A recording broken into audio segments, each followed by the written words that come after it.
All right. Good morning, everyone.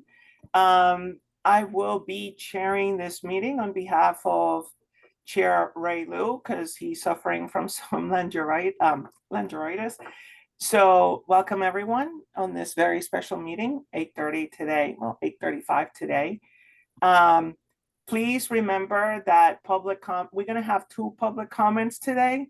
We're going to open public comment before we take a vote on the renaming of the Roxbury branch. And then, those comments are specific to that vote. And then the second set of public comments will be more general So, okay.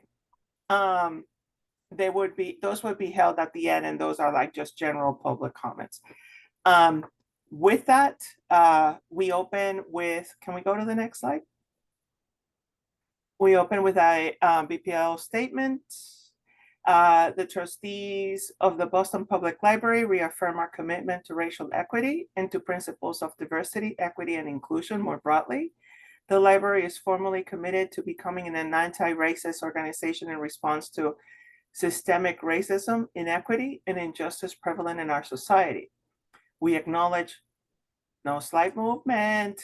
Can we go back, please? Thank you. We acknowledge also that the Boston Public Library Central Library stands on land that was once a water-based ecosystem providing sustenance for the indigenous Massachusetts people and is a place which has long served as a site of meeting and exchange among nations. We are committed to land acknowledgements for all locations at which we operate. We reaffirm this commitment to set the context for our planning, deliberations, and public engagement. So we take this place from a spirit of welcome, respect, fun in our motto, free to all. Pamela, roll call, please. Yes, just a reminder, this meeting is being recorded for administrative purposes. And if any of the members of the public would like to sign up for public comment, please do so by putting your name and the words public comment in the chat feature. It will be closed at 9 a.m. for time management.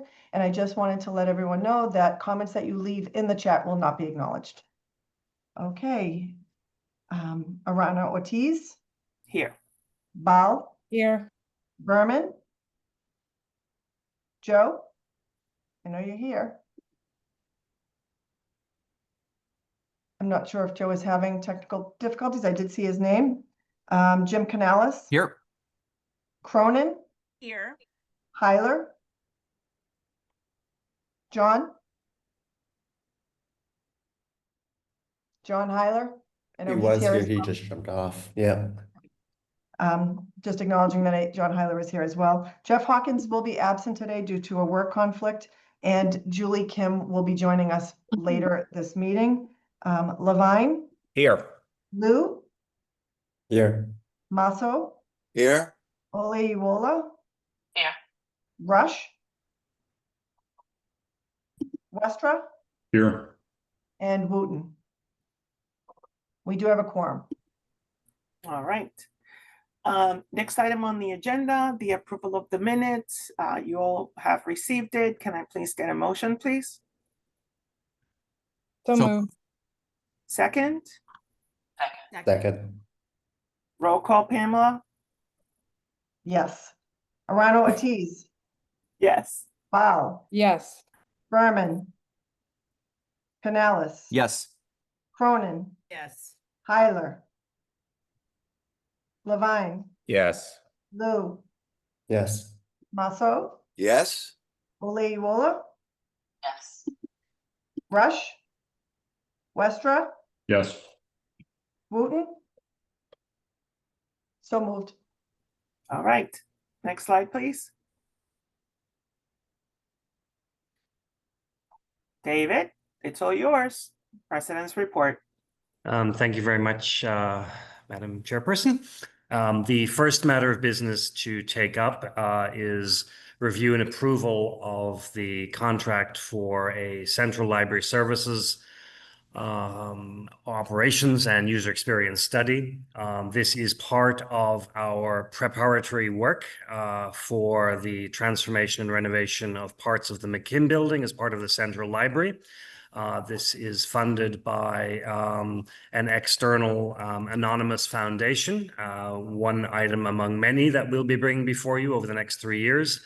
And I will ask our Director of Research and Special Collections to present specifically on the context and the proposal for this matter. Good morning, trustees. Thank you so much for having me. Next slide, please. This is an RFP that is part, as David mentioned, of a major slate of initiatives looking toward the renovation of portions of the Central Library. We brought this RFP as an information point to the Finance and Audit Committee in May, but the timing of the vendor selection was such that we needed to present to you today. So as we think about moving toward the renovation, there are a number of components that have already happened. The McKim Master Planning process in 2021, a collection storage study, and the reopening of our Special Collections Department in 2022. The completion of our strategic planning process, which is really informing this next phase of the work. In fact, all of these have informed this next phase of the work. And as we look forward, we are contracting with the vendor for a Central Library user experience and services study as we look toward preparation for the renovations. Next slide, please. So how has this work been informed by the strategic plan? This is actually directly pulled from the strategic planning process. This is, as we think about all of the components from the various roles that we fill, many of the strategic plan initiatives have specific directives that not only certainly involve services, but also the spaces in which those services operate. And I wanted to point particularly in this slide, the identification in the strategic plan of new dedicated spaces for learning and collaboration, and creation of a cohesive research hub that centers the user experience. Now, we are very explicit in thinking about this as a Central Library series of initiatives, but part of the work that staff identified as critical in implementing this work is identifying what are the components we need to enact a service strategy and operations model that works for the library, and in particular works for the patrons we serve. Next slide. So staff identified what are the components that we need to do now in order to both enact the strategic plan in the short term and work toward longer term visioning and ultimately renovation to service that vision in the long term. So there are 5 components to the study. The first is a vision statement and service strategy that not only thinks about our aspirational work for the McKim building, but critically how we think about that in the context of the Central Library. And we really do need to operate as one building in the sense that while we have front of house components in certain parts of the building, we have back of house and very significant operational needs in the other, and we need to think about how that strategy serves the entire physical plant. We also need to do some dedicated analysis in analyzing the user experience and planning for it. And what is the strategy that we will incorporate that thinks about not only how people physically move through the building, but also what makes sense from a user perspective in terms of what they need and what they want. As we're thinking about the space, we also need to think about what collections we store here. We have millions and millions of items at the Central Library. For anybody who knows real estate in the area, that is a very expensive proposition, certainly, but also what matters to our patrons and to our users to be able to access that. How does our staff efficiently serve those collections, and how does that align with our strategies? How do we think, as we think about the strategy, about the operational models and recommendations for how we think about our staffing models, how we think about the workflows and resource needs for those? I know within the strategic plan, there's a lot of conversation about resourcing, and we have to make some significant decisions about this, and for us to choose a vision statement that is actually actionable. Finally, there is a high-level space program involved with this, not where, as in what specific room, but if we make the decision that we are moving the library as a service model in this direction, what physically do we need in order to effectively provide that service? So those are the 5 components of this plan. Next slide, please. So we have gone through a very robust selection process. These needs that I talked on the previous slide were identified by staff as the critical needs. We have, as David mentioned, external funding. This is through the Boston Public Library Foundation, or Fund, sorry, oh my gosh, that is a blast from the past, the Boston Public Library Fund. And we are actively creating a cross departmental collaborative team to both envision this work and then to execute this work. So 13 staff members participated in the drafting of the scope. We launched a public procurement process in April. We went through a very robust vendor submission process, including a mandatory walkthrough of the space. 5 firms ultimately submitted proposals. 3 were selected for final presentations, which included a presentation to a 7-person committee for the pulled from across the library. It was a unanimous selection for the vendor to do this work. And then we went through a very robust vetting and reference check process to ensure that this was that the experience and the past peer connections were appropriate. So I'm delighted, next slide, to announce that we have selected a vendor, PAM LLC.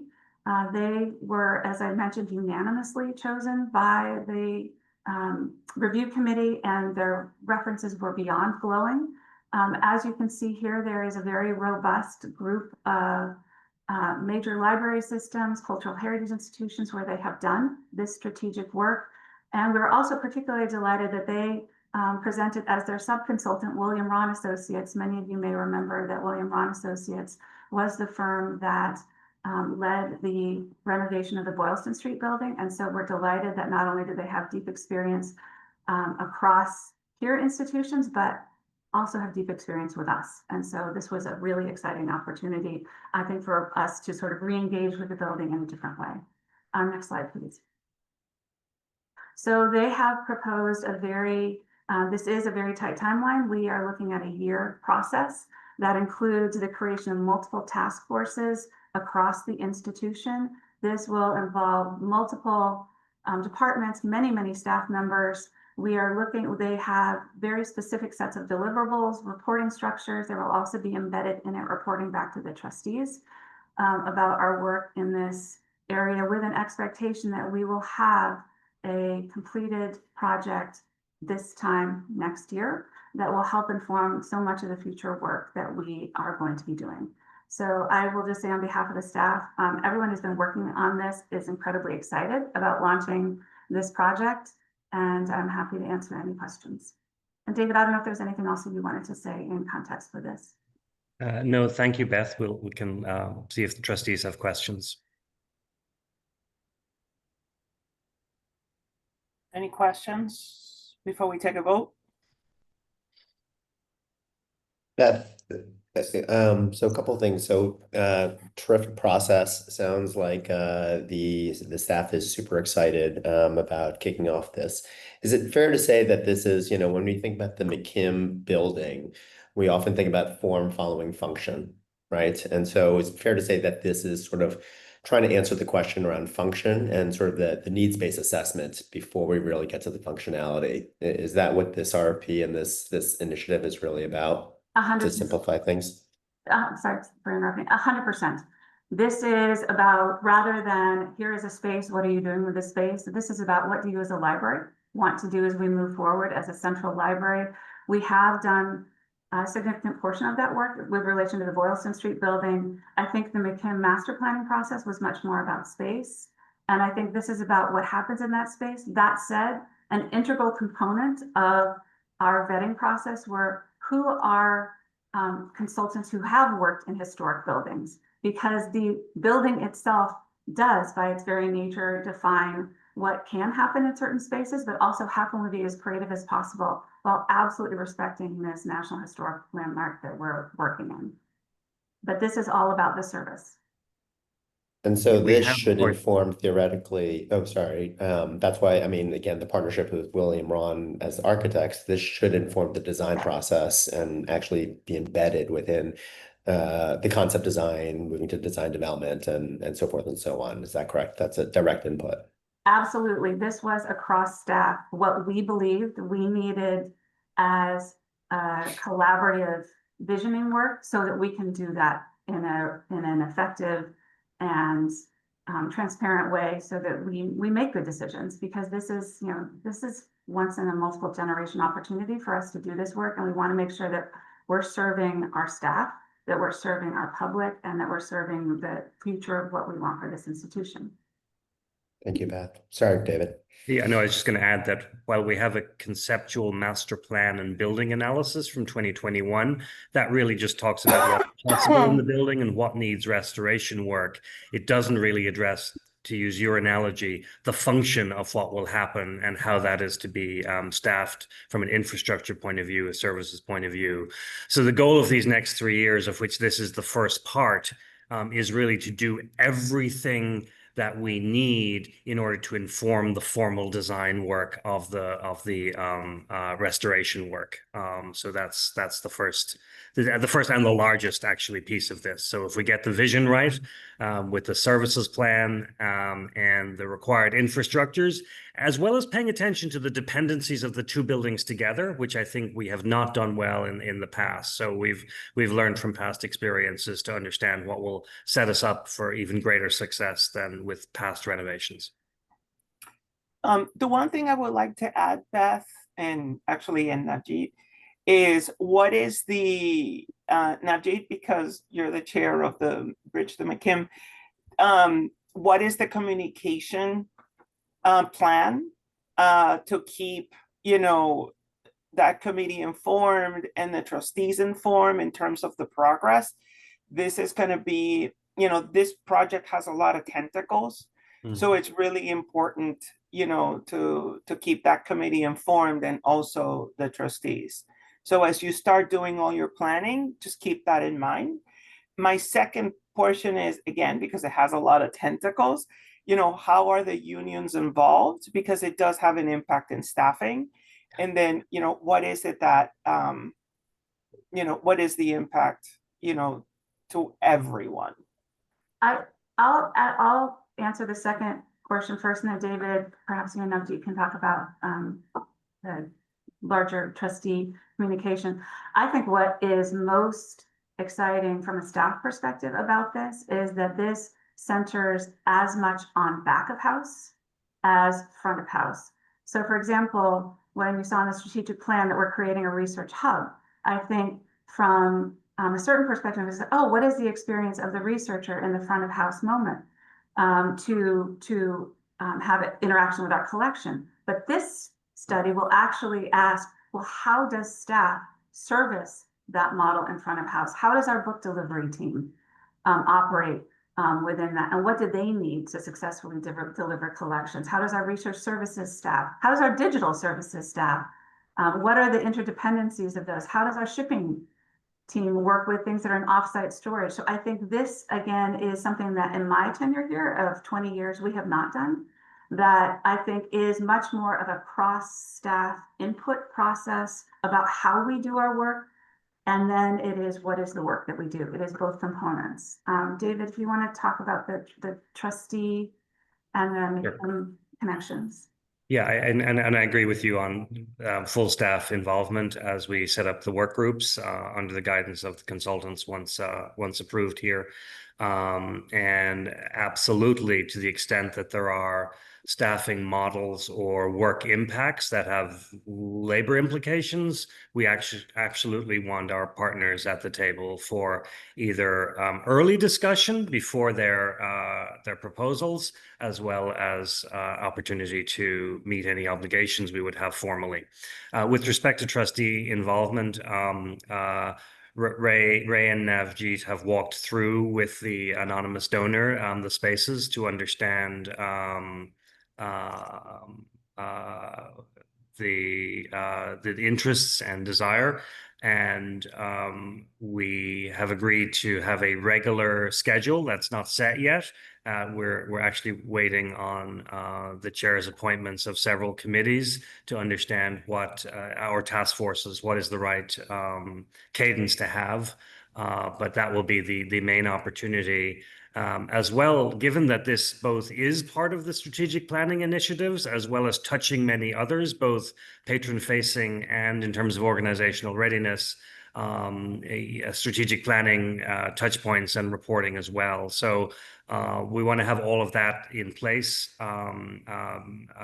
early in the fiscal year, July 1, so that we can set the meetings for those checkpoints, but also for engagement where appropriate. We do want to invite trustees to be part of the process in a way that's appropriate and leverages all of your skills, experience, and interests as well. That brings a question. Are there, I mean, this is quite a large amount of a donation. What are the communication requirements back to the donors in terms of, you know, progress and achievement of the project? Beth, you're on mute. Sorry about that. We have already mapped that out with the fund in terms of communication for reporting. The reason that we are very committed to getting this work done because there is an expectation that it is completed within roughly a 12-month period. So we have been very focused both on getting the RFP created and issued, but also we are with approval, we are ready to move as soon as this goes through, with the understanding that there is a lot to be done. And you're not wrong, everyone, but it is so embedded in our strategic planning work anyway, that I think there will be so much benefit beyond simply, oh, we've completed a study. We can actually execute, I think, on a number of these things as we move along. Not everything has to wait for renovation. Okay, thank you. All right, any more questions, commentary, etc.? Is there a vote that's necessary? I'm gonna go to that. I was just making sure that everybody. I guess before the vote then, I mean, assuming, I guess the vote is to approve the decision or the recommendation that Beth is about using this vendor, is that correct? Yes, and the approval of use of the funds, which is $450,000. So that's what I was going to ask, right? So then the trustees will want to know what the cost is. Thank you. I was gonna go to the vote, yes. Great. All right, are there any more questions? No. All right, next slide, because I think that's where it calls the vote. Oh, no vote? No, the other way. Slides, please. There is no vote slide. Oh, there's no vote slide? Okay. So the vote is for the trustees of the Boston Public Library to approve a one-time contract not to exceed $450,000 to the selected vendor of PAM LLC located in Sharon, Connecticut at 76 Cornwall Bridge Road for the purpose of this project, the Central Library Operations and User Experience Study. Sorry, I didn't put it in the slides. My apologies. That's all right. No worries. I read it. I had it. So moved. So motion? Yes, thank you.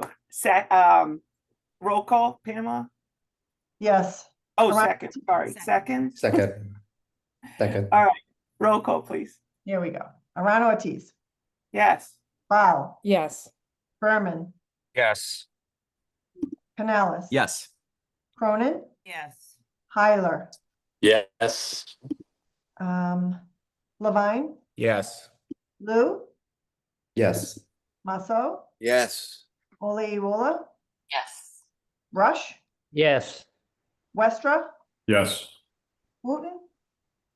So moved. Thank you. Motion passes. Pamela, did you get my yes? Yes, I did. Okay, thank you. All right. Next slide, please. Thank you. So as next topic, I will also introduce and present.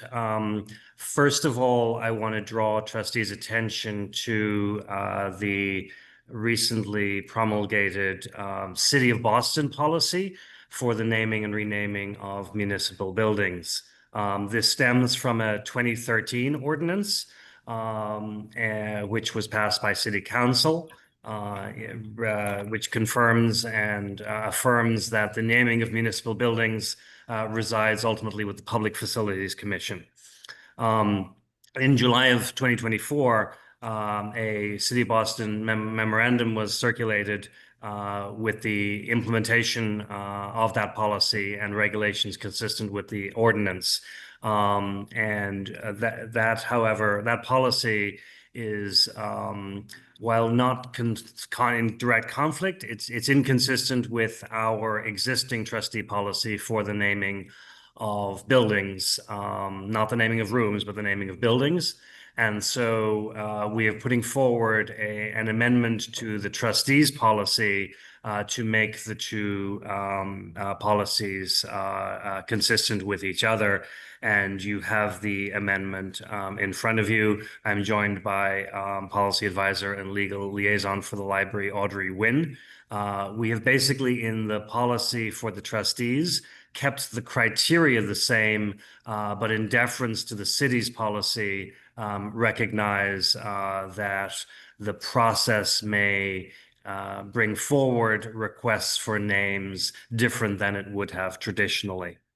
I do want to further note that the City of Boston's policy also recognizes the role of the trustees in the approval process, even when a request or petition for a specific name comes through the city rather than through the trustees' traditional process.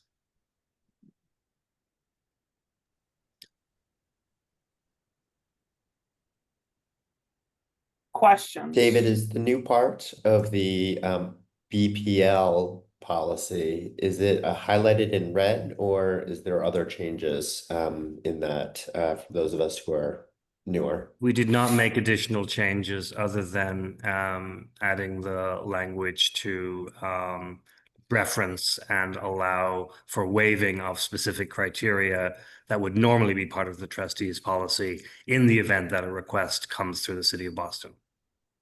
Right, got it. So the part that's in red there is the new part. I'm gonna read that red portion just to be transparent, because I don't know if everybody, even members of the public, know.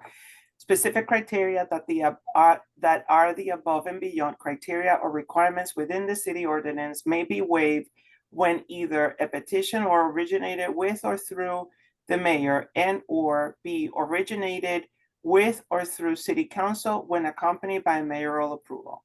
That's the minor change done to the policy. All right, any questions, commentary to this change? No? All right, so we need to take a vote on accepting this policy change. So the vote reads that the trustees of the Public Library of the City of Boston approve the revised naming policy as presented and discussed. Can I get a motion, please? So moved. Second, Second. roll call, please. Yes. Rana Ortiz, Yes. Bal, Yes. Berman, Yes. Canales. Yes. Cronin, Yes. Hyler, Yes. Levine, Yep. Yes. Lou, Yes. Masso, Yes. Oleola, Yes. Rush, Yes. and Westra. Yes. So moved. All right. Next. Thank you, trustees. We now have a specific proposal to consider, which falls under the waiver provisions of the policy amendment that you just passed. This is a request coming through the City of Boston and the Mayor's office to rename the Roxbury branch of the Boston Public Library in memory and in honor of Sarah Ann Shaw and her legacy.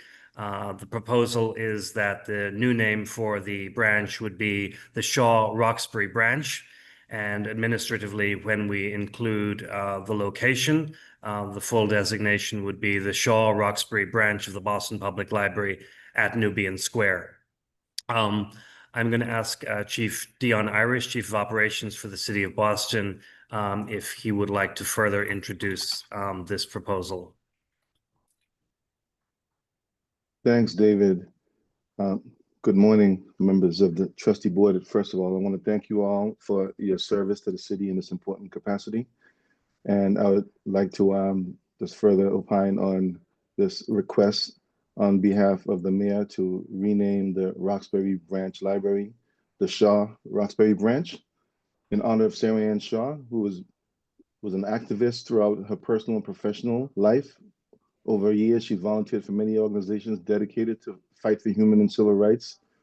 She was the first Black woman reporter at WBZ, where she worked from 1969 until 2000 in her retirement. She was not only a civil rights activist, she was a Roxbury champion and a champion of the Roxbury Library. Over the past months, I've spoken to so many accomplished Roxbury leaders, young and old, about Sarah Ann Shaw. I've learned so much more about how much she cared for Roxbury, how much she valued literacy and education, how much she did to mentor young people. Longtime educators recall how she would visit schools and encourage children to get library cards. And in her retirement, she served on the Friends of the Roxbury Library, helping with fundraising, scholarship drives, and educational programs.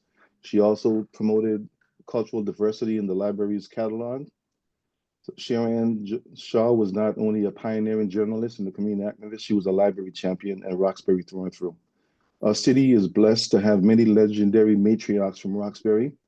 I won't name them all, but I would be remiss to not evoke the name of Mimi Jones, whose name often comes up when we talk about Sarah Ann Shaw.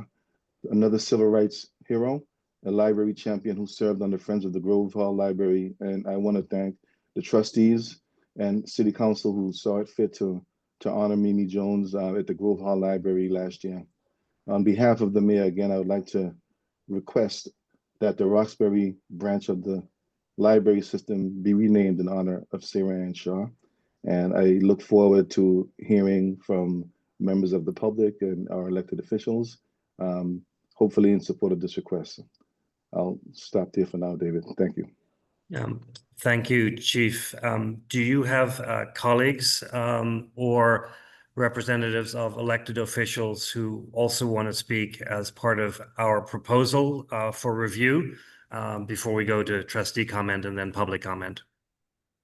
Well, first of all, I'd like to apologize for joining from my phone, but I've had some technical difficulties, so I can't see who's on, but I am aware that Congresswoman Diana Presley is sending a representative, so they may be in the audience. It is, yes, we do.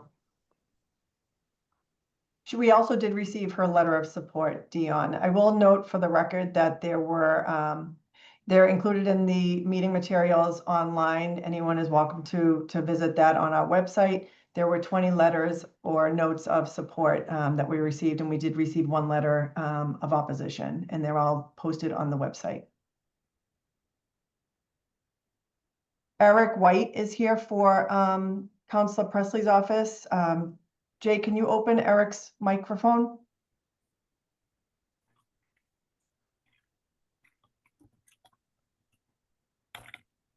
Eric, are you on? Not sure. Oh, good morning. There you go. Can folks hear me? Yes, we can Great. hear Sorry you. about that. Thank you for the Yes. opportunity to just, the Congresswoman was hoping to join this morning, but schedule didn't allow. But if the board will allow, I'll just quickly read our letter of support for the Congresswoman on behalf of renaming the Nubian Square Library. Dear Library Board of Trustees, I'm writing to express my support for the renaming of the Roxbury branch of the Boston Library in honor of Sarah Ann Shaw. Sarah Ann Shaw was a lifelong resident of Roxbury, pioneering journalist and activist, and the first Black woman television reporter in the city of Boston. She made appearances on shows like Say Brother, and after numerous appearances on the show, was hired at WBZ TV as Boston's first female African-American reporter in 1969. Shaw strived to combat stereotypes by featuring special reports that emphasized contributions made by diverse communities across the Commonwealth. Shaw cared about our community and was deeply involved in the civil rights movement.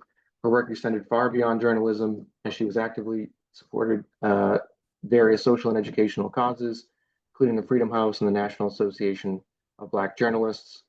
During her time at WBZ-TV, Shaw became a prominent figure, especially for her coverage of Boston school desegregation. Renaming the Roxbury branch of the Boston Library to the Shaw Roxbury Branch Library at Nubian Square would be an inspiring moment for every member of our community. Being able to see her name on the library would be a reminder of the tremendous leader that she was and would be an incredible symbol of her legacy. I am writing to advocate on behalf of the community that understands that Sarah Ann Shaw meant so much to us and ask for your support in this effort. Thank you for your time and consideration. Sincerely, Ayanna Presley, Member of Congress. Thank you. Madam Chairperson, I'll return the agenda to you for the next part of discussion on this matter. Yeah. Do we have any more elected officials on the line that we're not aware of? We have Councilwoman Tanya Anderson. She signed up for public comment as well. Can we please upgrade her so she can? Yes, Jay, would you take, she's listed under Tanya's iPhone.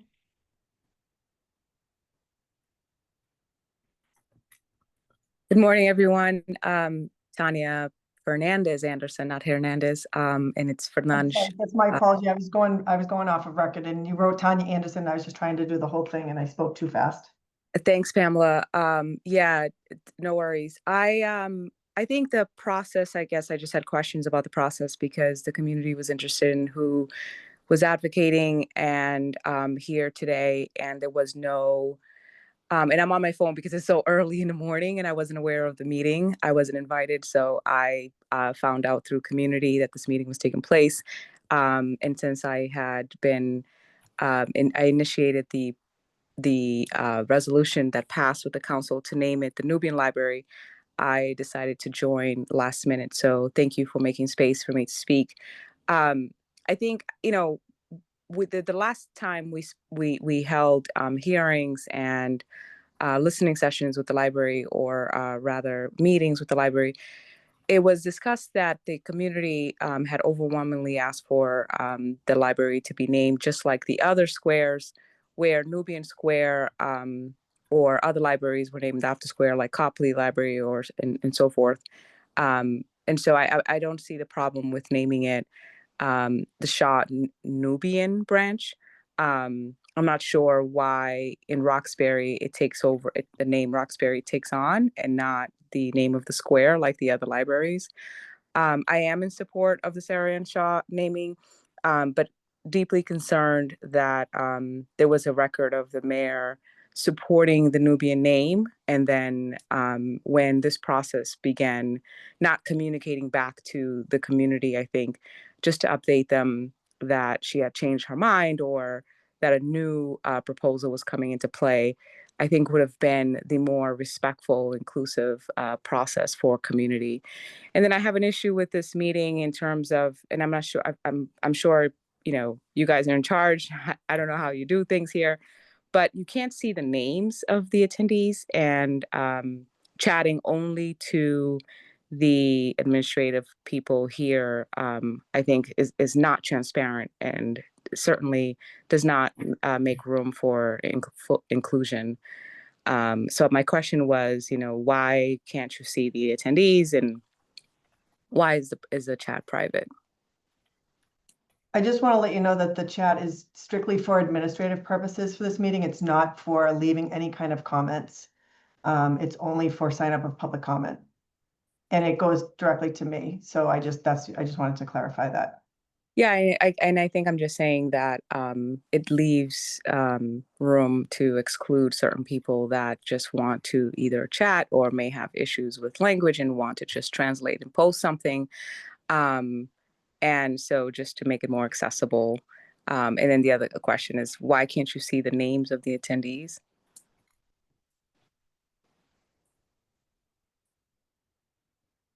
That is an IT question. I do not know how to answer that. I can certainly get back to you at that at a later time. I guess this is a recommendation. Thank you so much for making space again for me to speak. A recommendation, make it transparent, allow people to see who's here in the future, since it is supposed to be a transparent meeting. I don't think it's a private meeting. So just making sure that everyone knows who's attending. I would be remiss if I didn't continue to represent the community as I have been in terms of full inclusion and transparency.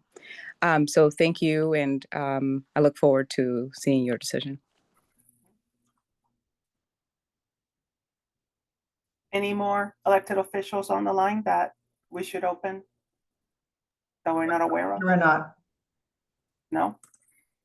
All right, I'm gonna open for trustee comment before we go into public comment.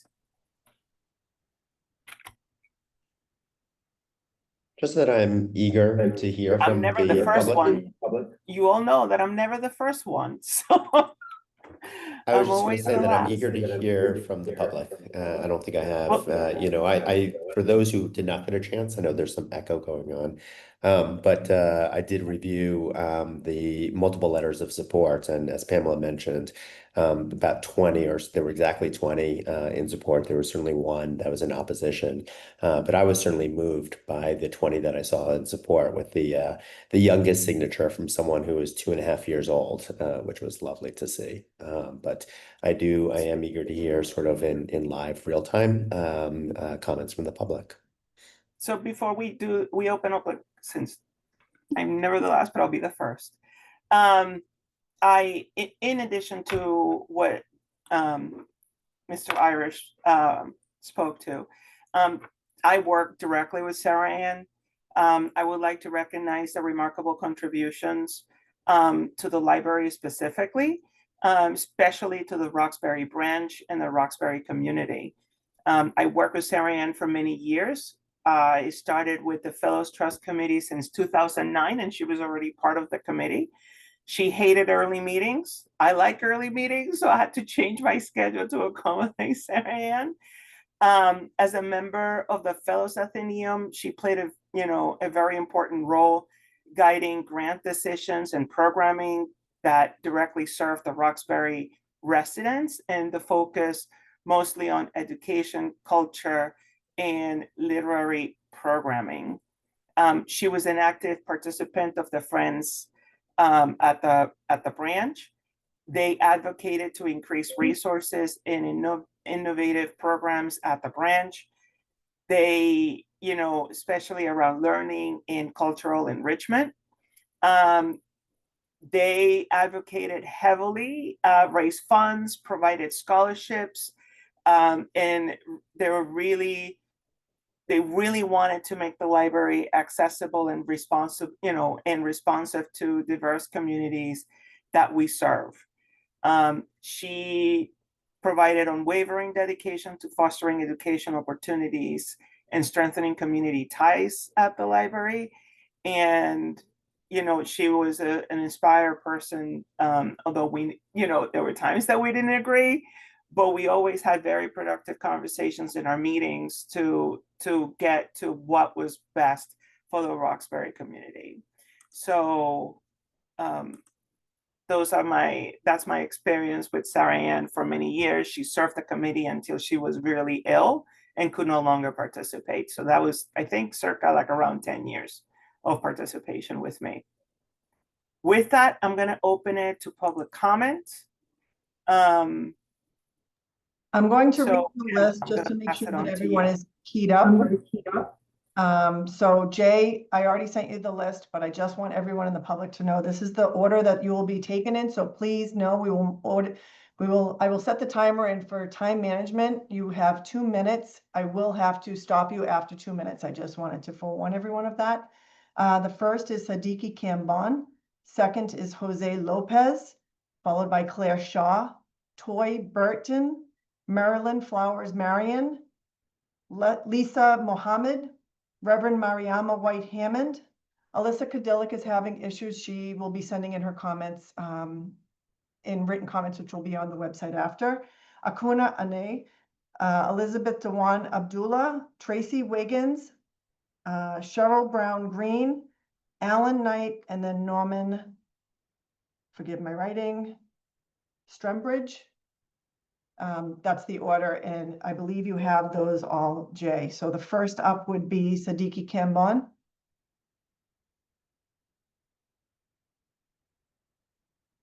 Mr. Cambon, are you on? Hold on. Can you hear me? Yes, you have 2 Yes. minutes, Okay. Mr. Cambon. All right. All right. Let me just say this very quickly. First of all, there's a lot of respect for Sarah Ann Shaw. We'll make it clear. But let me just say this very quickly. I'm the director of the Black Community Information Center and chair of the Nubian Square Coalition. And as you're well aware, based on the sentiment of the community, that we won the vote by 92% to have the Nubian Square name, and based on that result, the state legislature voted to, in fact, change the name of Dudley Station to Nubian Station. And so we've been on the case, and Mr. Leonard knows this, for quite some time about wanting the Nubian Library name. And, you know, we feel somewhat disrespected in terms of consideration. Let me just say, I heard about the 20 letters of support. We didn't know anything about this. We don't know where the letters came from. We think they were solicited to certain folks who would support this whole piece. And let me just say this, that the bottom line is that even Mr. Leonard, at the dedication of the library when it was rehabbed, said that they recognized there was substantial sentiment in the Roxbury community for the Nubian Library name, and for some reason there are roadblocks, even to the extent that some folks, is it racism in terms of denying this that name that the community wants. And so what we're saying is that the bottom line is that there's respect for Sarah Ann, but we propose that it be called the Nubian Library, that we have a Nubian Library wall of honor that would include her, to the extent that someone said, well, why don't they name a room in the library after Sarah Ann? But we want the Nubian name because it encompasses all the total population in our community in terms of that name itself. And so, like I said before, the community, and Mr. Leonard knows this, wants the Nubian Library name, and we're calling on you as the trustees to respect what our community wants. We want the Nubian. Thank you, Mr. Cambon. I'm so sorry. I have to cut you off there for time management.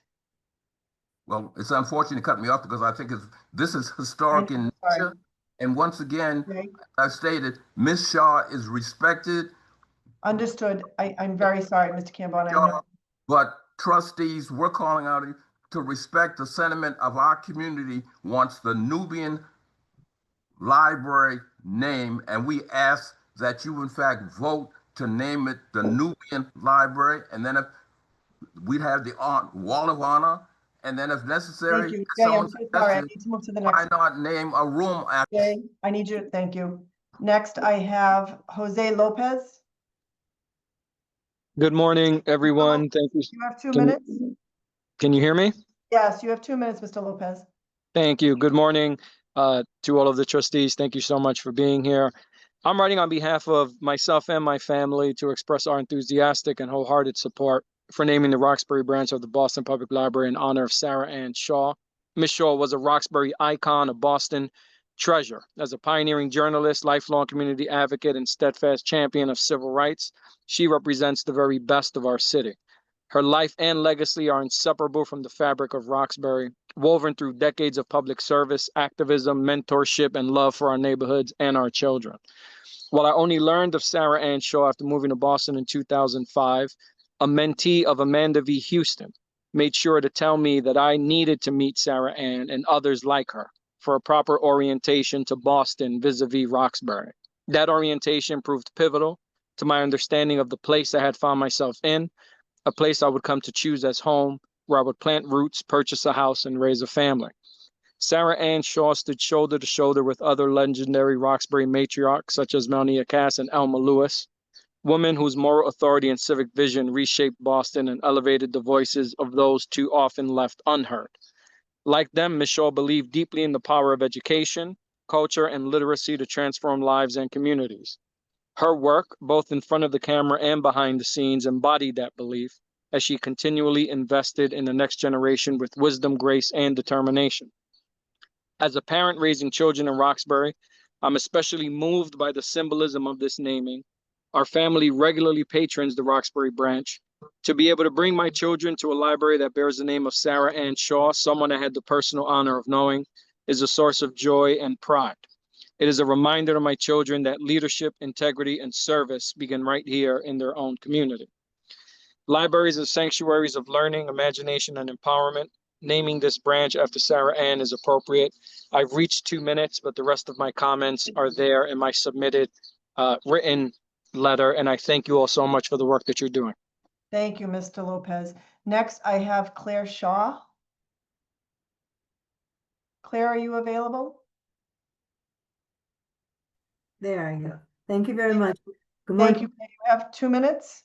Good. Thank you for this opportunity. My mother's dedication to the Roxbury branch has been stated. I don't want to be duplicative, but I've been in the process of cleaning up her house.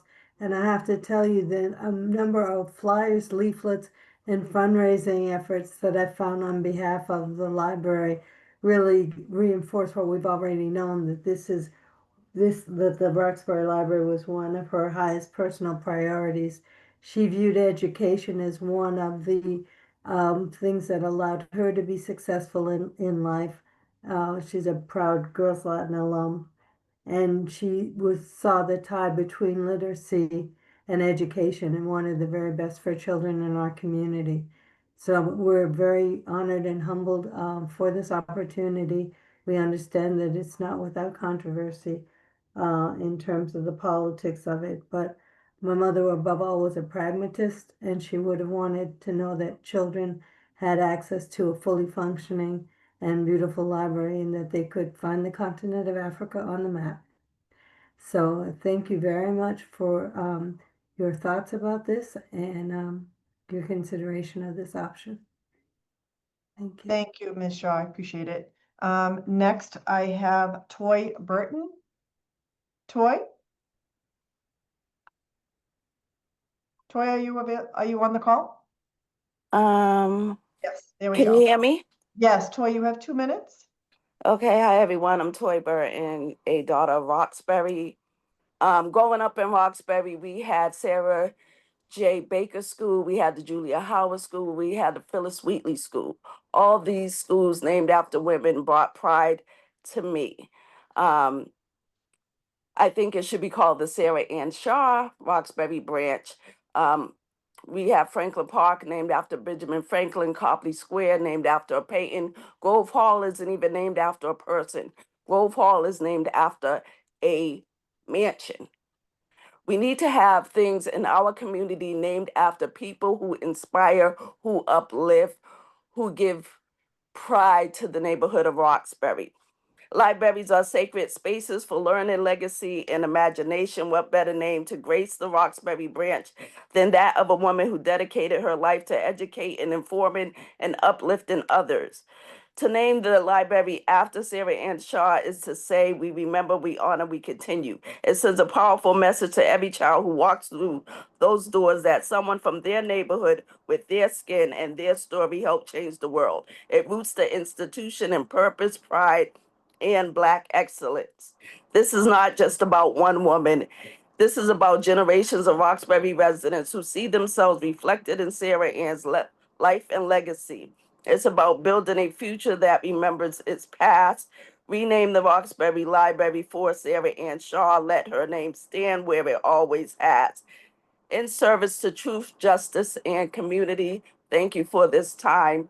I appreciate it. Thank you, Toy. Next, we have Marilyn Flowers Marion. Marilyn? Are you on, Marilyn? Jay, are you able to find her? Marilyn, you are muted. Yep. Marilyn, last call. Can we skip her and go to the next? We'll go back to her after this in case. Lisa Mohammed.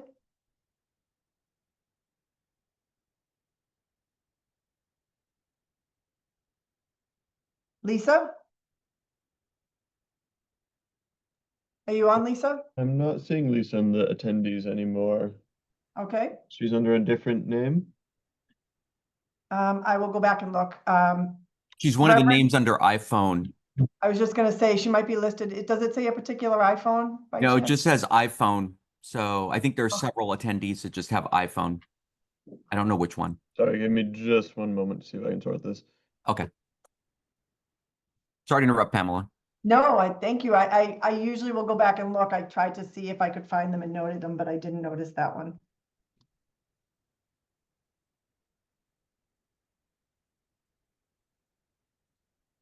Unfortunately, give me just a minute to try to sort this out. Perhaps we. How about if it's were not- okay with you, if everyone's okay with that, while the next person's looking, we'll try and track down which one is her phone, and then we will take her next. Jay, do you want to open up the next caller, Reverend Mariama White Hammond?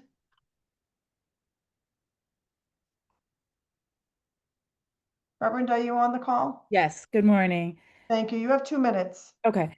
I am joined to testify on behalf of the Sarah Ann Shaw Roxbury Branch Library name. I believe that I actually was one of the first people to make a suggestion for this name in conversation with Claire Shaw shortly after Sarah Ann passed last year. It had been my intention to propose this through the trustees process, but it was moved through the mayor's office before I could, so I'm here moving forward. I will not go through her professional accolades as they've already been stated, but just to say that I was blessed to have her as my neighbor.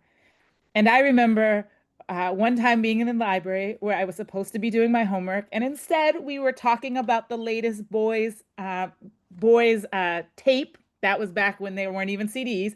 And I remember Michelle coming over and giving us a stern look, reminding us of how we were supposed to be whispering and focusing on our homework in the library, not a boy band. But she was always at the library. I remember seeing her many times, and I remember at times seeing her walking up the road on her way down to the library.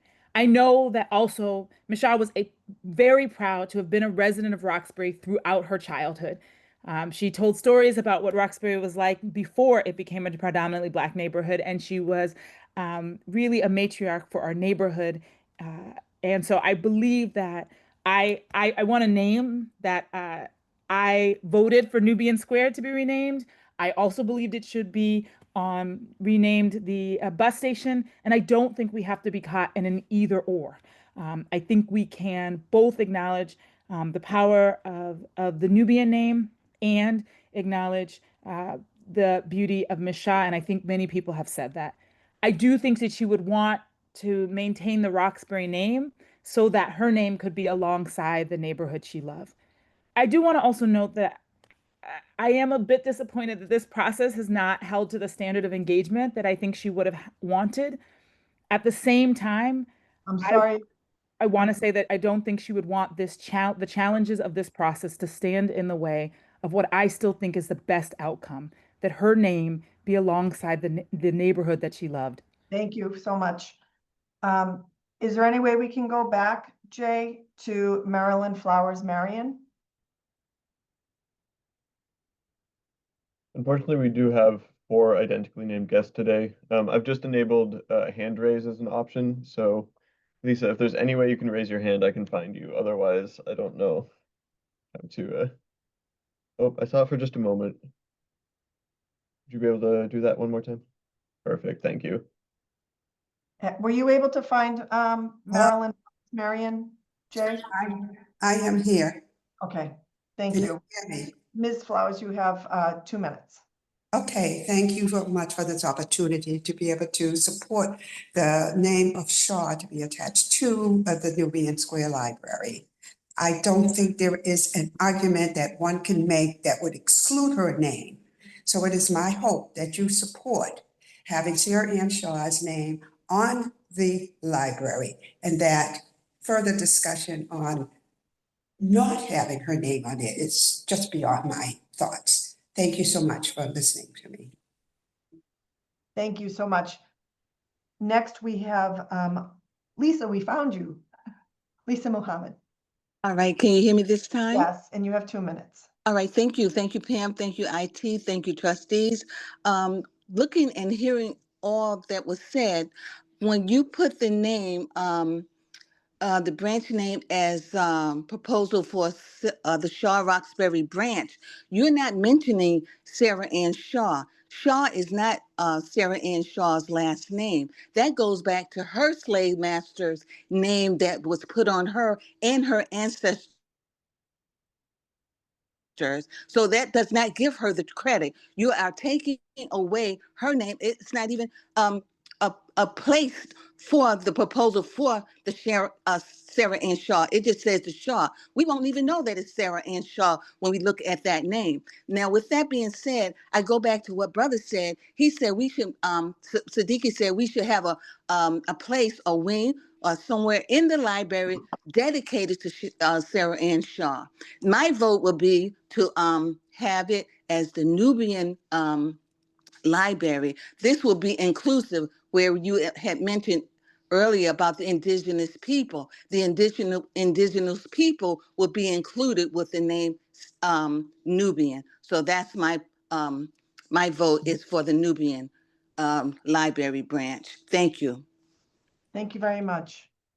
Next, we have Acuna.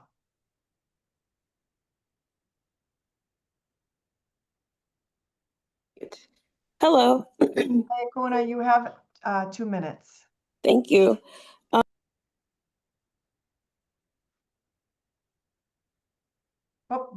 I can't hear you. So sorry about that, Acuna. That was my fault. Panelist names flipped as I was changing options and your name popped out.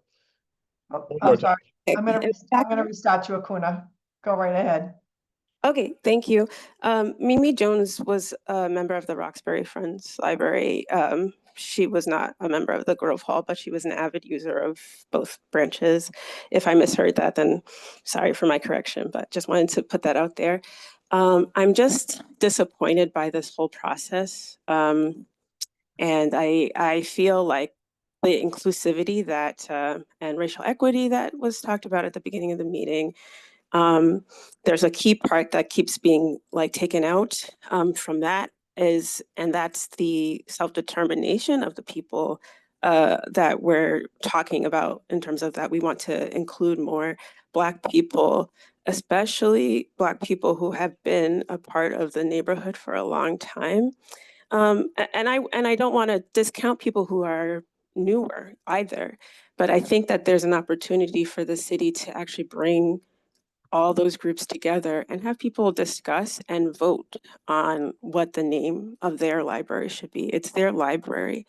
There's nothing, there's so many people that we could honor. Why not one of the many Black female librarians that were critical to the collection that we have today, such as Mrs. Gelzer, who helped start the African American collection that's been running for more than 50 years.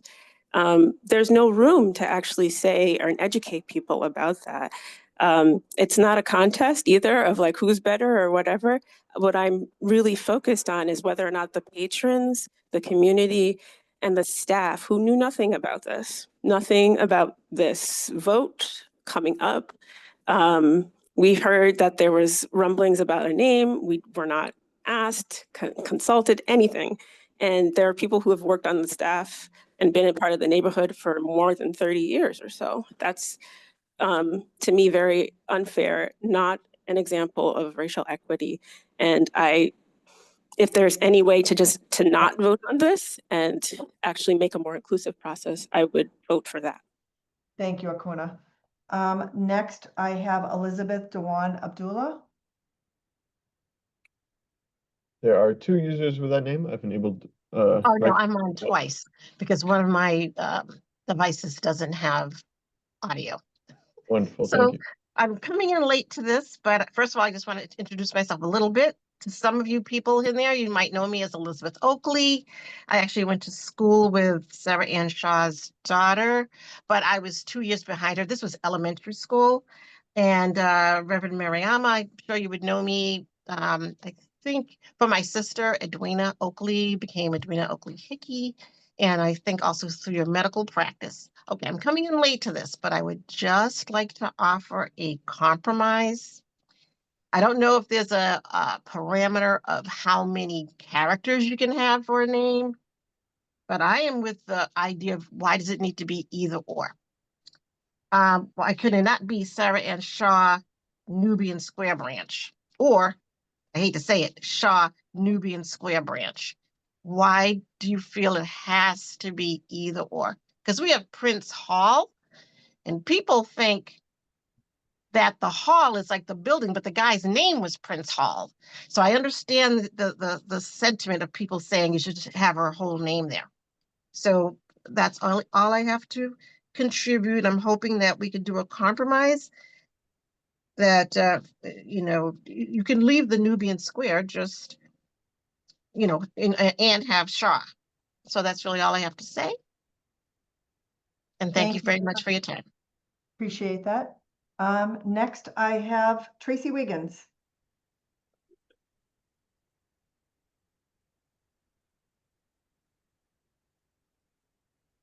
Hello. Hi. I just want to say, I agree with Akuna. The process is, I'm very disappointed in. Out of the three groups that I've heard that have put proposals for Nubian and Ms. Shah's name to be added on to the Roxbury branch, not one of these groups have spoken to any of the staff members. We weren't aware of any of this that was going on. No one has spoken to any of our regular patrons. And to be quite frank, the person that says that everyone is in favor of Nubian Square branch, this is so not true. Many of our members have come in and our users and they're in full support of remaining the Roxbury branch library. I am in full favor of something being named.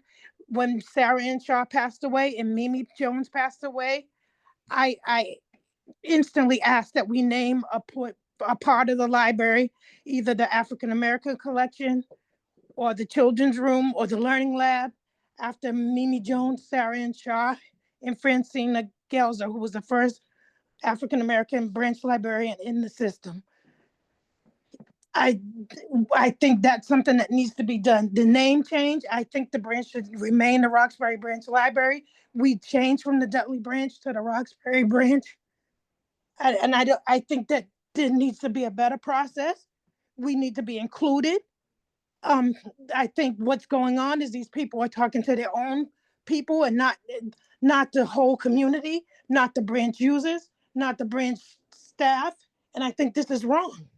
I think there needs to be more time taken. I understand that you're talking to elected officials, but what about the community? What about the people that work there? What about the people that use the branch? I think this whole process is wrong. I've been at this branch 36 years. Most of these people that are here don't even use the branch. I don't see how this process is fair. Thank you. Thank you, Tracy. You're welcome. Next, we have, we skipped her, Cheryl Brown Green. And I think I forgot to mention, after Cheryl Brown Green, it's Renee Guillard, Alan Knight, Norman, and then Elizabeth Nagaraja, and that completes the list. Hello? Yes. Can you hear me? Go Good right ahead, morning, Cheryl. everyone. You have 2 minutes, Cheryl. Thank you. Can you, okay. So I've had the privilege and honor of knowing Sarah Ann Shaw, and we often had chats about being girls Latin school. I'm graduate, so that's one of the connections I have, along with being with her on different things that happen in the community. I've heard everyone's comments, but I just like to talk about why I feel the Roxbury branch of the library should consider having Sarah Ann Shaw, because she honors a woman whose life was rooted in this community and whose legacy reflects the library's mission to enhance the quality of life in Roxbury by connecting people to each other, to diverse collections, and to transformative experience. We've talked about her accomplishment before, but we know she spent decades covering civil rights and telling the stories of marginalized communities with truth and compassion. As we know, she was a lifelong Roxbury resident, and she was a tireless advocate, mentor, and leader who championed equity across generations and identities. And I was personally impacted by her mentorship. Naming the library for Sarah Ann Shaw gives it a personal and powerful connection to Roxbury's own living history. You know, we have talked about her serving on the Friends Board, and she supported youth literacy and inspired countless neighbors through her activism, journalism, and civic engagement. Her life embodied the very goals of the library, providing access, fostering discovery, and enriching community life through education, justice, culture, and service. Naming the library in her honor ensures that her impact endures and gives future generations a model of local leadership rooted in purpose, pride, and progress. Thank you. Thank you very much. Cheryl. I just found out that one of the people that was having technical difficulties, Alyssa Cadillo, she is able to join us. So Jay, can you put Alyssa next? And then after that, it will be Renee, Alan Knight, Norman, and then last will be Elizabeth Nagaraja. Alyssa, you're all set. You have 2 minutes. Sorry for confusion. I thought Okay, great. Yeah, no, I was able to come back in. Thank you. My name is Alyssa Catalyst, and today I'm speaking both as the union president of Action 1526 and a member of the community. I knew Sarah Ann Shaw. I worked with her. I've been here for over 32 years, and she was dedicated to learning. She was dedicated to expanding. She was dedicated to doing things the right way. And I think she would actually be appalled by the process that has been put in place today, by rushing it through, by we just put for the trustees just approved the strategic plan, which talked about transparency, inclusivity, and including the neighborhoods and the communities and outreach and getting all of these people involved and being, again, transparent. And here we are again with an agenda that was put out, a meeting that was moved, an agenda that was put out, something that was put through by the mayor's office. It didn't follow the process that was laid out, that was approved fairly recently. And this is where we are today. This doesn't match what you just approved recently in our strategic plan. And I don't think that is something that Sarah Ann Shaw would want. And it is her full name. That's how I refer to her. As Sarah Ann Shaw. She was that presence. She was that being. So with that said, I do support having a room or a space, the learning lab, the African American section, something within the branch itself being named after Sarah Ann Shaw with her full name listed, so that we know and those that come after us can recognize who it was, what she did, and what she did for that community. As you've heard from previous speakers and some of my members, who I'm very proud to hear from today, that there should be engagement. It should be people from the community. We raised this before. We had this discussion about renaming this branch a couple of years ago when we went from the Dudley branch to the Roxbury branch. It speaks of the whole community. That's what we want. And so do it the right way. Go forward. Bring it about. Ask for engagement. So thank you for your time. Thank you, Alyssa. Next, we have Renee.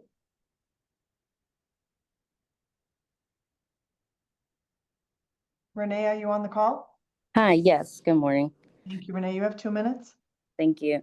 Hi, everybody. I'm Renee. I'm teen librarian at the Roxbury branch. And my comment is less about the exact name that might be chosen, as I do generally appreciate honorary naming. And like others have said, I think it would be great to have a space in the library that is named after Sarah Ann Shaw.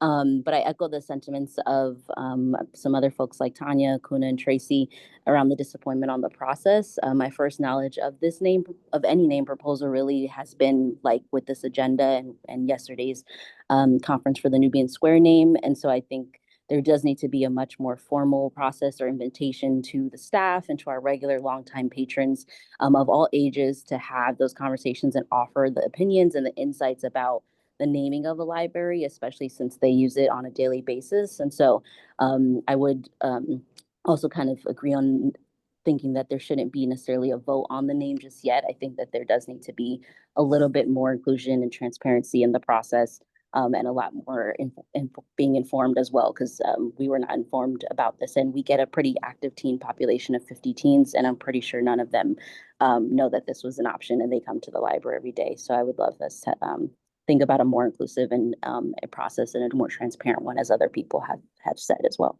Thank you. Thank you very much. Next, we have Alan Knight. He's under Janice, Jay, just so you know.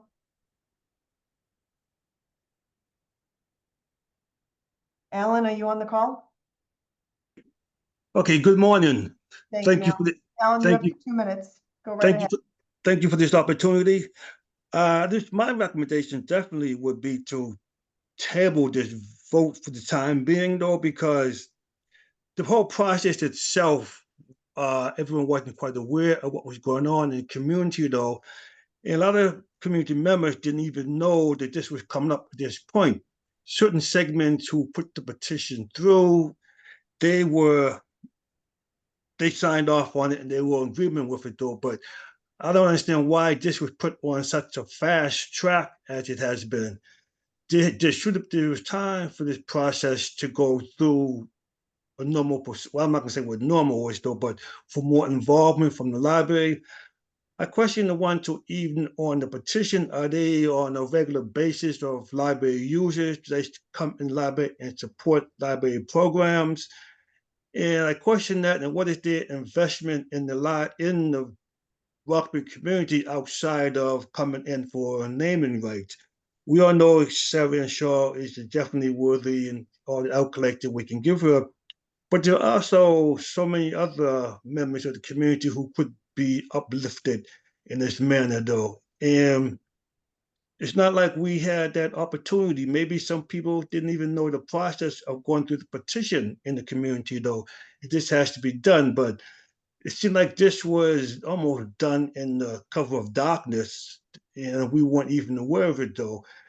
And so the whole process itself needs to be revitalized and vamped, and everyone can have an opportunity to vote on it, though. And so I'm disappointed the way this has turned out, though. Like I said, we went through this process a couple of years ago. I don't know any branch that went through this process a couple of years ago, and then here it is again. We're going through it again, and it's the same situation again. The full community wasn't involved, didn't know about it though, and then here we are again. So I'm saying, Thank you, Alan. so thank you. Taking the time. Next we have Norman. Norman, are you on the call? Stembridge?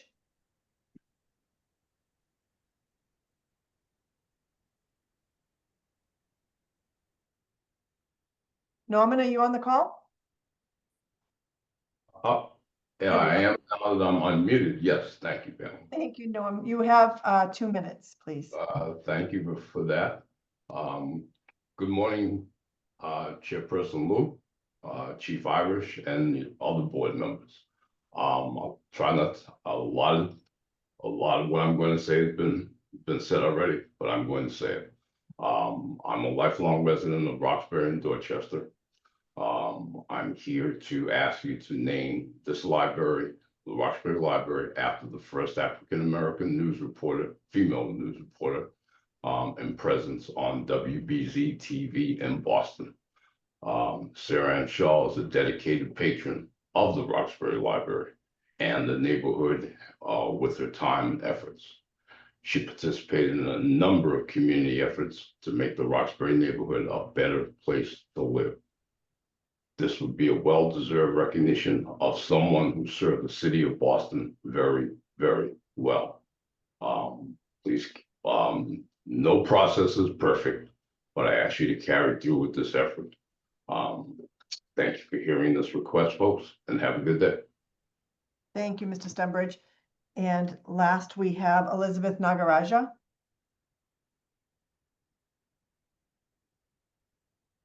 Elizabeth, are you on the call? Had to unmute myself. Thanks, Elizabeth. You have 2 minutes. Thank you. Good morning, everyone. I'm Elizabeth Nagaraja, and I currently serve as the president of the Friends of the Roxbury branch. I was brought into the Friends by Sarah Ann probably over 15 years ago. And, I just want to say there's no denying her dedication to the community of Roxbury and the Roxbury Branch Library. Her dedication to the branch is obvious by all that has been said, but we want to make sure that we don't negate many others who also committed their efforts to the branch, like Francine Gelser being the first librarian, Mimi Hughes, and the list goes on and on. And I want to go on record saying that the Friends are split on this, that we have some that are in support of the Sarah Ann Shaw name, others are in favor of keeping the Roxbury branch name and perhaps naming a room or a room after Sarah Ann, or maybe some of the many others, and more in particularly, which I know some have commented on, a wall of fame for the many people who have contributed to the Roxbury branch, because there is a list of many that, because of time and not history being passed on, those names may have not have been forgotten or not known by everyone. So I think it's important to also recognize that with my communication with the Roxbury staff, those who have spoken, I am in agreement with them and them feeling slighted. Like this was brought to my attention, but the push for the this big push, even the Friends were not made aware of the level of what was happening. So the disconnect with the staff and the staff even communicating to us about what was happening, it wasn't there. So it does look poorly when there are groups outside of the library where you're not a patron, you don't come in unless you're a rebel rouser, you don't come in until this moment, and you're not a patron. I've lived in Roxbury all my life. I participate at the library. I'm there. I don't see many of these people at the branch. I'm not there every day, but it's important that the branch itself, the people who are working. I have to stop you there. Thank you. That concludes the public comment. I know that we need to move on to the agenda. I apologize. I know lots of, some of the trustees do have to leave. Can we go on to the next slide, please? We will have a quorum. If you can just let me know. I do know, Navjeet, I know you do need to leave, and I believe one other has to leave. So I wanted to now, like we spoke earlier, I want it open to trustee comments before we take a vote. Yep. Do we have any trustee comments? I guess I would say thank you, first of all, for all the trustees, and thank you to all those who gave public comment across the board. I guess I'm left with, this is a challenging situation, but at least three truths, right? So one truth, certainly voiced by pretty much everyone on the call in public comment, Sarah Ann Shaw is a special trailblazer, dedicated patron, and fierce advocate of the Roxbury community. I think that everyone would agree with that pretty much. Number two is the community is a difficult definition, and it's represented by many different voices, quite frankly, right? And I don't think we'll ever have a perfect solution for what defines the community, and I guess what the whether there's ever a singular voice or singular point of view from the community. There's going to be many that are in favor of some ideas and some that are not in favor. And the third is that hearing many in the public comment loud and clear that certainly room for improvement around process. And we'll take that in consideration as we think about sort of future directions. With that in mind, I guess I would say my personal view in this particular case is that it does seem like Sarah Ann Shaw has a special legacy here, and I'd be personally in favor of naming the Roxbury branch the Shaw Library branch. Evelyn, I just want to also sort of reiterate what Ray has just said. First of all, I'm sorry. Can you just say your names when you speak? Oh, I'm sorry. Cheryl Cronin, one of the trustees. I want to second what Ray has said, and I think I'm sure all the trustees really appreciate the very thoughtful comments that have been made this morning. And I agree as well that generally speaking, some of the comments have given us some food for thought for the process and making sure that there is sort of full engagement and that people understand that and that we're very clear moving forward. I think in this particular situation, this is a topic we've all actually been also thoughtful about as a board. And we've been sort of discussing the naming of the Roxbury branch for some time. And indeed, you know, had a very thoughtful conversation a year or so ago when we elected to name it the Roxbury branch as opposed to the Nubian Square branch. And I know I as well am persuaded, given the comments today, the letters of support and the other, and knowing Sarah Ann Shaw a little bit as well, that, you know, to support this renaming of this branch to be the Shaw Roxbury branch. And that to me seems like the outcome that actually most serves the community thinking here.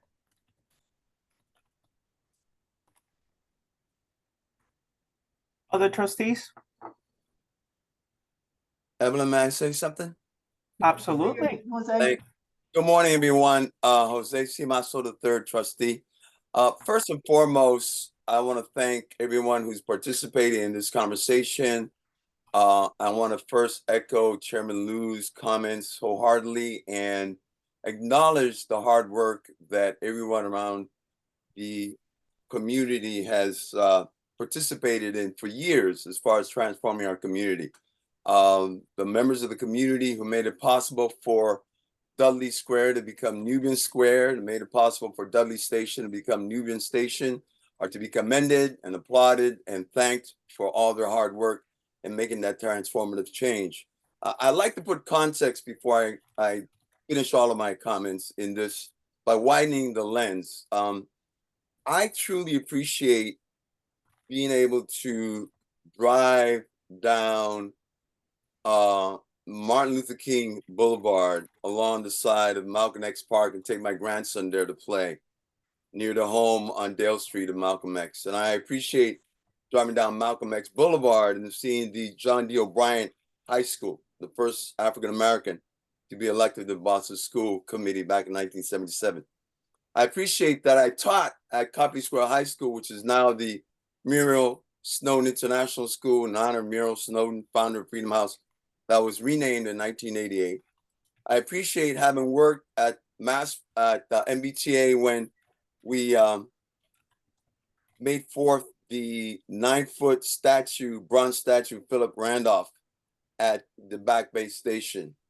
I appreciate Mel King's name being associated with the Mel King South End Academies, which was formerly the McKinley School. I appreciate going into the Bruce Bowling building at Nubian Square. And at a time in which the federal government under this administration is trying to erase our history, our presence, our contributions as history makers and barrier breakers, I appreciate since 2023 being able to go to the General Gordon and African American Veterans Memorial Park over there in Nubian Square. And I say all this because now more than ever, I believe it's important, it's imperative for us to uplift and amplify those history makers and barrier breakers that are of African descent, of the indigenous people, of the LGBTQ communities, in ways that we are basically not just marking them by name, but embracing their transformative contribution. As someone who's worked in radio and television for 50 years, Sarah Ann Shaw, for me personally, was someone who, when she would see me, would acknowledge the work that I was doing in radio and had done in television. For me, that was a blessing to know that a history maker and barrier breaker who've been doing this for so many years before me, starting in 69 when I started in 75, that for me was very special that she would recognize the work that I would do. And so I think that at this particular moment in time, I would vote and say that the naming of the Roxbury branch in Nubian Square to the Shaw Roxbury branch in Nubian Square captures that celebration of a history maker, barrier breaker. It captures a community of Nubian Square. It captures a neighborhood of Roxbury in ways that encompasses all of the above. So when it comes to the time of my vote would be for the Shaw Roxbury branch at Nubian Square. And I thank you Madam Chair, for this opportunity to share my thoughts. And thank you, everybody, for leaning in on this beautiful day. Thank you, Jose. Anyone else? Yeah, Portia Olaiwola here, trustee. Yeah, I mean, I would like to just note that I did not have the fortune of getting to know Sarah Ann Shaw, but it's been interesting, and I feel extremely grateful to just hear a variety of comments this morning in support of, or and against of, or etc. I think what I know, or who I know most intimately, is probably some of the folks at the Roxbury Branch Library, right? Some of the folks who work there and who exist there on the daily. And so I feel like the question is less about whether or not we should rename the branch, right, specifically to Sarah Ann Shaw Roxbury Branch, and more so about the process and the transparency around the process. I think if I had to take a vote today, which it sounds like we do, it would definitely be in favor of renaming it the Sarah Ann Shaw Branch, Roxbury Branch Library. However, I just think the process feels a little it sounds like that's how some of the public feels. It sounds like we haven't had a long enough time to actually gather the engagement of folks at the branch, as well as the varying and diverse community that Ray has mentioned.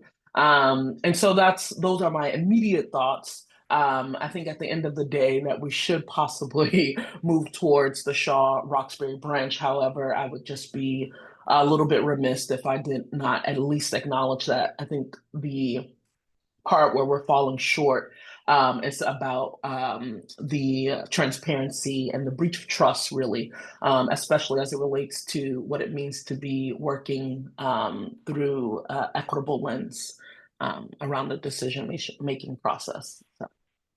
Evelyn, it's Jim Canellis. I just want to quickly echo everything that Portia just said, and perhaps because she and I joined the board at the same time, we have some of the same kind of context for all of this. We were not, or certainly I was not here for the Nubian branch discussion that was referenced earlier, so I know others on the board have that context. Obviously, supporting Sarah Ann Shaw's name being on this branch just makes so much sense for a variety of reasons that have already been stated. I do want to echo Portia's point about process and transparency, and also tie it to just our own credibility as an institution. If we're not demonstrating the kinds of commitments that we have to transparency. So I hope that in addition to taking the vote today, that we could also ensure that at a future meeting, we have an opportunity to reflect on what happened here and what we could be doing better when these circumstances arise in the future. That would be my contribution. Thank you, Jim. Thank you, Portia. Anyone else?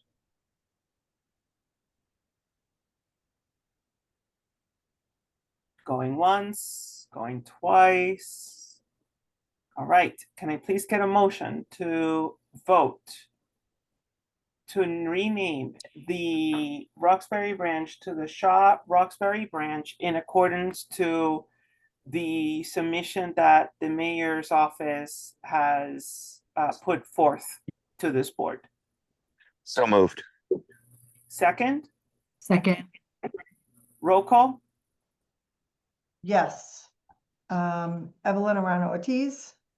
Okay, so in accordance to Massachusetts General Laws, Chapter 2268A, and the Boston Public Library Conflict of Interest Policy, I must abstain due to my role of chair of the Fellows Athenaeum Trust Committee and my close working relationship for many years with Sarah Ann as an active member of the committee. So I have an abstention. Thank you. So noted. Navjeet Bal. Oh, she had to leave. Joe Berman. Yes. Okay. Jim Canellis. Yes. Cheryl Cronin. Yes. John Heiler. Yes. Julie Kim has joined us. I didn't note that for the record. I apologize. I know I said she would be attending late. Julie, can you give your vote? Yes. Thank you. Jonathan Levine. Yes. Ray Lou. Yes. Jose Masso, Yes. Portia Oliwala, Yes. Mike Rush, Yes. Christian Westra. Yes. We have a unanimous vote with one abstain. So moved. All right, thank you. Before I go into new business, I'm always the last to speak. Again, I want to, these decisions are never easy. I really appreciate the participation of those on public comment. There's never a good or bad decision. We take note of all the process improvements, and we're glad that Mr. Dion Irish is here so he can take those comments back to the mayor as well. So moving on to new business, Emily, we're going to talk about the emergency procurement for Mattapan repairs. So as you all know, and then I'm going to tee you up, Emily, as we all know, we voted in the, I think that was a Finance and Audit Committee. We took a vote to disperse funds in the repair of Mattapan. There was an accident in the front of the building, and we voted to have those repairs done. As the repairs are ongoing, they found additional damage that needs to be taken care of. So Emily, can you please provide some details to this committee, to the trustees, please? Thank you very much. So we just started earlier in mid-May with the actual work on the Mattapan facade. We knew going in, and the contract was written initially, that we knew we were unable to assess the internal structure of the facade. So we would need to wait and have a structural engineer review that once the construction process started. That has happened. As Evelyn said, there is some additional repair work outside of the scope of the original contract that is required now. What we're asking for today is a vote for an emergency contract approval. We do have a quote. It's included in the vote here. Our team is in touch with DCAM, so there is a process that we have to go through to determine whether this will actually be considered an emergency procurement or not. We were hoping to hear last night. It may be something that comes in later today. If that approval goes through, we're asking for the vote to pass the additional contract work that we would need to do in order to complete the facade project. We skip to the next slide. I think it has the vote language.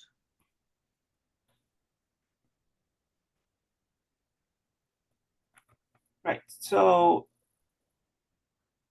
the repairs, the additional repairs, 124,329 to be awarded to Ace Restoration Company for the structural issues that were found as the repairs go along. Are there any questions regarding this vote or these repairs? No. All right, can I get a motion, please? So moved. Second? Second. Roll call? Arano Ortiz, Yes. Joe Berman, Yes. Yes. Jim Canales, Yes. Joan Cronin, Yes. John Heiler. Yes. Julie Kim did say that she was in favor, but she is not on here, so I cannot count her vote officially. Jonathan Levine, Yes. Ray Lou, Yes. Jose Masso, Yes. Portia, Yes. Mike Rush, Yes. Christian Westra just dropped off as well. So moved. All right. Next slide, Jim. Yeah.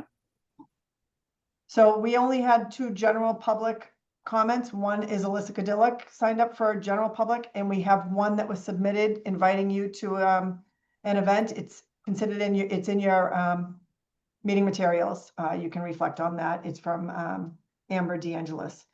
So Alyssa, you have 2 minutes. Yeah, can you hear me? Yes. Hello? Yes. Okay, great. Alyssa Catterwick, president of AFSCME Local 1526.